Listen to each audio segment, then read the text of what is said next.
يا اهلا بكل الاساطير في الجزء الخامس والاخير من حكايه تشاو. بس قبل ما تزعل او تتضايق يا صديقي، حابب اقول لك ان انا هنزل لك بحكايه جامده جدا اجمد من دي. بس في البدايه قبل ما نبدا عايزك تصلي على النبي وترزع اللايك الجامد بتاعك، ويلا بينا نكمل حكايتنا. وفي وسط الاحداث الكتيره اللي بتحصل دي، اتنين من الجنود واقفين مع بعض على جنب، واحد فيهم بيتكلم وبيقول انا مستعد اعمل اي حاجه علشان خاطر تشاو، لان انا شايف ان هو راجل يستحق التضحيه، خصوصا بعد الحاجات الكتير اللي هو عاملها معانا، وده يعتبر رد الجميل ليه. واما بقى على الجانب التاني، وفي هذه اللحظه بنشوف النظام لما بيظهر قدام بطلنا تشاو مره تانيه، بس المره دي كان مختلف تماما عن اي مره. كان بيبلغه بترقيات جديده اللي حصل عليها بسبب انجازاته الاخيره، ووقتها النظام كمان عرض عليه ان هو يتعلم مهاره جديده تساعده في القتالات اللي جايه. تشاو وقتها ما ترددش اللحظه واحده، ووافق على العرض على طول، وبدا ان هو يتعلم تقنيات جديده ومهارات متقدمه. وكل تدريب كان بيزود قوته بشكل ملحوظ. الحركات اللي كان بيعملها من النظام كانت بتديله مميزات كبيرة جدا، ومخليه مستعد وجاهز لأي مواجهة في المستقبل. وبعد ما تشاو خلص تدريبه وبدأ يحس بالقوة الجديدة اللي اكتسبها، اتجمع مع كل الجنود بعدها. الجنرال ساعتها بدأ ان هو يتكلم بصوت حماسي واضح، وقال ان هم كلهم من اللحظة دي هيكونوا تحت قيادة بطلنا تشاو. طبعا اول ما تشاو سمع الكلام ده بدأ يحس بمسؤولية ضخمة وقتها، لانه عارف ومتأكد ان قيادة جيش هان مش مجرد منصب وخلاص، لان يعتبر امانة كبيرة جدا ولازم يكون قدها. وقرر ساعتها ان هو مش بس هيقود الجيش، لا ده هيطور من نفسه وهيطور من كل الجنود اللي موجودين معاه علشان يقدر يواجه اي تحديات جايه. الجنرال بعدها بدأ يشرح للجنود القواعد والتكتيكات بشكل اعمق، وازاي يقدروا يشتغلوا كفريق واحد مع بعضهم. ومع مرور الوقت بيوصل عدد الجيش بتاعهم لرقم مهول، وهو 50,000 جندي. والرقم ده وقتها كان انجاز كبير جدا، بيوضح قد ايه القوة اللي هم بنوها في وقت قصير قوي. كل جندي في الجيش كان مستعد ان هو يبذل حياته كلها علشان يثبت ولاءه ويحقق النصر. اما بقى عن بطلنا تشاو، فكانت عينه دايما على الهدف الكبير، لانه عارف ان الخطوه دي هي بدايه حياه اعظم. بنشوف بطلنا تشاو لما كان واقف مع اتنين من الجنود، وكان واضح من كلامه ان هو بيكلفهم بمهمه خاصه. بص لهم بكل جديه وقتها وقال لهم ان دورهم دلوقتي هو قياده الجيش للسكنات. وبعد ما الجنود اتحركوا، النظام بدا يظهر قدام بطلنا تشاو مره تانيه. بص لنفسه وقتها وهو بيتمتم وبيقول اليوم ده هو اللي اتجمع فيه الاعداء. وكان عارف كويس قوي متاكد ان المواجهه الجايه هتحتاج منه ان هو يكون اقوى من اي وقت فات ومر عليه. قرر تشاو بعد كده يعزز قوته القتاليه بشكل كبير، وبدا ان هو يتعلم تقنيه جديده. والتقنيه دي وقتها بنعرف ان هو سماها تقنيه معلم النمر والذئب. تقنيه جباره بمعنى الكلمه، قوتها كافيه ان هي تقلب العالم كله. ومع بدايه الاندماج، هاله كبيره مليانه طاقه وقتها بدات تظهر حوالين بطلنا تشاو. الارض كانت بتهتز من تحت رجله، وطاقته القتاليه كانت بتتضاعف بشكل مهول، لدرجه ان اي حد كان موجود في المكان كان بيقدر يحس بيها حتى لو واقف بعيد. دلوقتي تشاو ما بقاش مجرد قائد وخلاص، ده بقى قوة استثنائية مستعدة ان هي تواجه اي حد يقف في طريقه. تشاو بعدها اتجه لمكان السجون، وكان واضح ان هو عنده هدف محدد. الجندي اللي كان واقف هناك وقتها استغرب من وجود بطلنا في المكان، وكان واقف مكانه والتزم حدوده.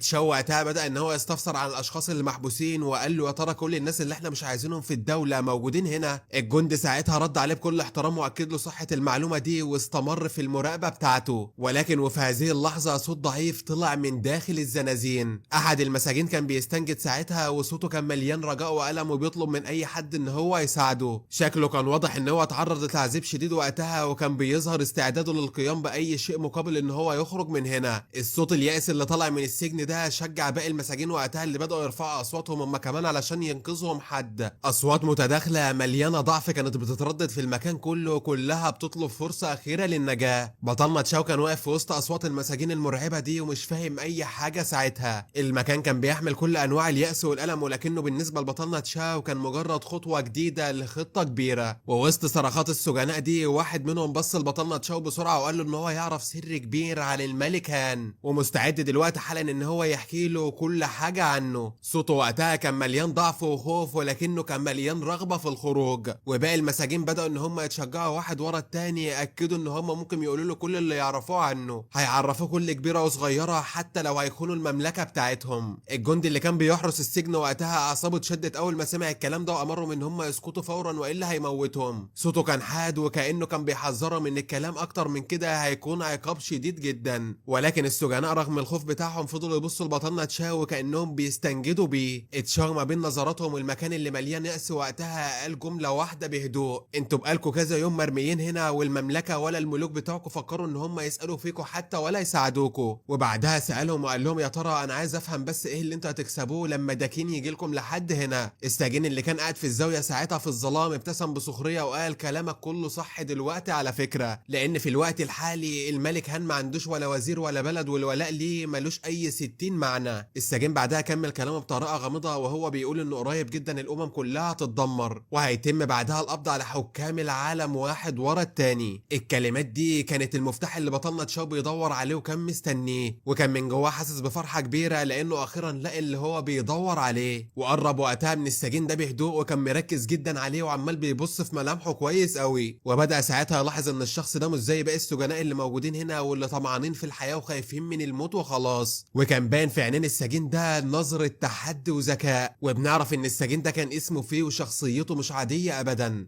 تشاو عرف ان هو مش مجرد سجين بسيط، ده الشخص الوحيد اللي يقدر ينفذ ليه بمواهبه المميزه. وفي هذه الاثناء تشاو قرر ان هو مش هيضيع الفرصه دي من ايده وان هو لازم يستخدم فيه لمصلحته. وكان متاكد وقتها ان الراجل ده ممكن يقلب كل الموازين لصالحه لو لعب اللعبه صح. قرب منه اكتر وقتها وطلب ان هو يتكلم معاه بشكل شخصي. في البدايه كان متردد لكنه كان عارف كويس قوي مين هو تشاو، سمع عنه كتير ومع ذلك مش فاهم لحد دلوقتي هو عايز منه ايه. في وقتها بص له نظره يأس وقال له مفيش داعي للكلام، البلاد دلوقتي مكسوره ومتدمره تماما والاسر المالكه ماتت كلها، انا خلاص دلوقتي اللي انا عايزه هو الموت وخلاص. ولكن بطلنا تشاو قرر ان هو مش هيستسلم بسهوله وبدا يقنعه بكلماته القويه، وكان بيفهمه ساعتها ان الولاء اللي هو متمسك بيه ده مش هيفيده في اي حاجه ابدا ومالوش اي 60 لازمه. وبيعرفه كمان وقتها ان التمسك بالماضي هيمنعه ان هو يستغل اي فرصه علشان يغير كل شيء، لازم يشغل دماغه شويه دلوقتي علشان يقدر ينقذ نفسه من الموقف اللي هو فيه. في وقتها ما كانش فاهم اي حاجه من اللي بتحصل ولا بتتقال دي، ولكنه بص لبطلنا تشاو بنظره مليانه تحدي وثقه واتكلم وقال انا عارف ومتاكد ان سيطره تشين على العالم مجرد مساله وقت وخلاص، وانا علشان كده متمسك بولائه ومش عايز اغير مبادئي ولا اخلاقي. ولكن اللي مش هتفهمه ان لو ملت الصين عمرهم في حياتهم ما هيتحدوا مره تانية. تشاو ساعتها كان مصدوم جدا من كلام الراجل ده ومش فاهم اي حاجه منه، ولكن كان واضح ان الكلام ده مش مجرد تهديد لبطلنا تشاو خلاص، ده رساله واضحه جدا ليه. والرساله دي وكانها كانت بتبلغه ان هو ما يبيعش ولاؤه بسهوله ابدا مهما حصل. ولكن ومع ذلك في كان جواه شعور بالندم والذنب كان بيحركه. فضل ساكت شويه كده ومصدوم وزعلان على حاله، ولكن قرر ان هو يكمل كلامه وساعتها اتكلم وقال انا مش هسمح ابدا طول ما انا عايش ان المعلومات اللي انا بمتلكها تستخدم بشكل غلط، وانا مش عايز منك اي حاجه ولا من اي حد، لكن كل اللي انا بطلبه دلوقتي منك هو حاجه واحده وبس. طالب منك يا باشا ان انت تقبل ولائي ليك، ولو عملت كده صدقني هنقدر ان احنا نغير كل حاجه بسهوله. تشاو وقتها ما كانش مصدق نفسه وطار من الفرحه طبعا، لان اللي هو بيخطط له بدا ان هو يحصل، وكان عارف ان الكلام ده مجرد صفقه مضمونه جدا ليه. ولكنه وقتها قرر ان هو يشغل دماغه ويلعبها صح وبحكمه علشان يقدر يكسب الشخص ده لصالحه ويعمل اللي هو عايزه كله بسهوله. في كان مش قادر يفهم لحد دلوقتي غرض تشاو من رغبته في التحالف معاه، في دماغه كانت بتدور افكار مختلفه وقتها، وساعتها اتكلم مع نفسه وكان بيقول يا ترى ايه اللي هو بيفكر فيه وعايز يتحالف معايا انا بالذات ليه؟ الراجل ده مش سهل ابدا وانا عارفه كويس قوي الناس كلها بتحلف بذكائه وقوته، وممكن هو عايز يعمل كل ده علشان يستولى في الاخر على العرش لوحده. ولكن ساعتها بيبدا ان هو يستهزأ بيه وبيقول له ان منصب الملك اللي هو بيفكر فيه مش مجرد اي حاجه كده وخلاص ولا سهل، ولازم تكون احلامه على قد ويسيبه من العبط اللي هو بيفكر فيه. تشاو كان متضايق منه جدا وقتها وعلى اخره حرفيا لدرجه ان هو كان عايز يقتله. وبس لحد هنا يا اساطير تكون حلقه النهارده خلاص خلصت، وانا عارف ان انتوا حبيتوا الحكايه جدا، ولكن للاسف دي كانت الحلقه الاخيره في الموسم الاول. عايزين نوصل بقى الفيديو ده لاكبر عدد ممكن من اللايكات يا اساطير علشان اول ما ينزل جزء جديد في الموسم الثاني انزله لك على طول. وعايز اقول لك دلوقتي ان احنا شغالين لك على حكايه اسطوريه بمعنى الكلمه، مش عايزك تقلق ابدا يا صديقي، انا كده كده مش ناسيك. وفي النهايه حابب اقول لك صلى على النبي واشوفكم على خير الفيديو اللي جاي.